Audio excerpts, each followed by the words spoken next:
2001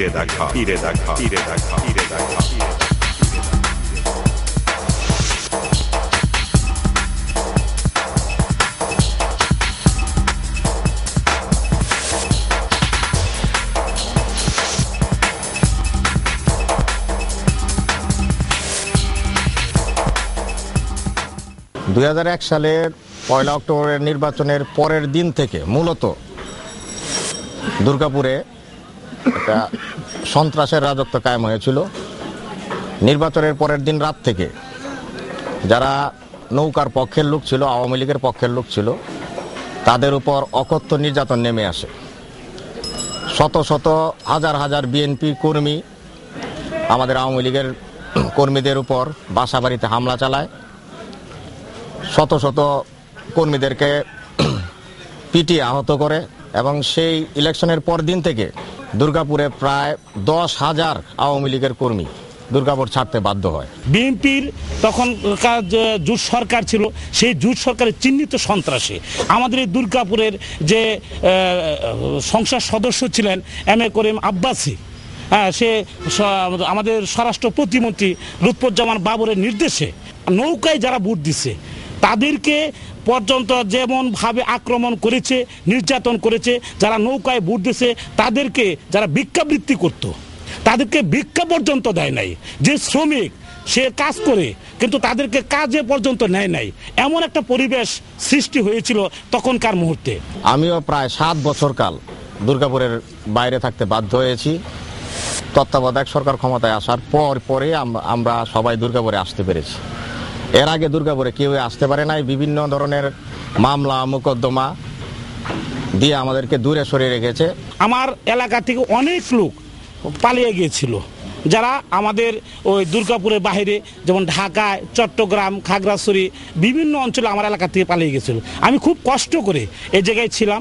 2001 নির্বাচনের পরে জোট সরকারের মাধ্যমে নির্যাতিত আমার শরীরে বিভিন্ন জায়গায় আঘাত করেছে, অফিস ভাঙচুর করেছে। আমরা তখন অফিসে চেয়ার টেবিল দেওয়াও আমাদের যান রক্ষা করতে পারি না। তখনকার ক্ষমতাসীন দলের জোট সদস্য সকলে মিলে আমরা অফিসে বসা অবস্থায় আমাদের উপরে আক্রমণ করে। তখন আমার সঙ্গে ছিল সভাপতি সাহেব এবং অন্যান্য নেতৃবৃন্দরা ছিল। তাদের শরীরে টুকটাক আঘাত হয়েছে, আমার মারাত্মকভাবে আঘাত হয়েছে।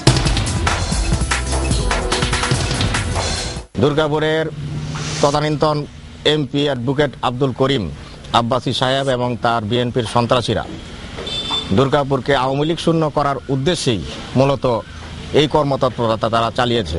তারপরেও দুর্গাপুরের আওয়ামী লীগ যারা ছিল, যারা মারধর সহ্য করেও ছিল, তাদের বাড়ি ঘরে লুটপাট চালানো হয়েছে, নারী নির্যাতন করা হয়েছে। অনেক আওয়ামী লীগের পরিবারের আমার বোনেরা আছে যাদেরকে অকথ্য নির্যাতন করা হয়েছে।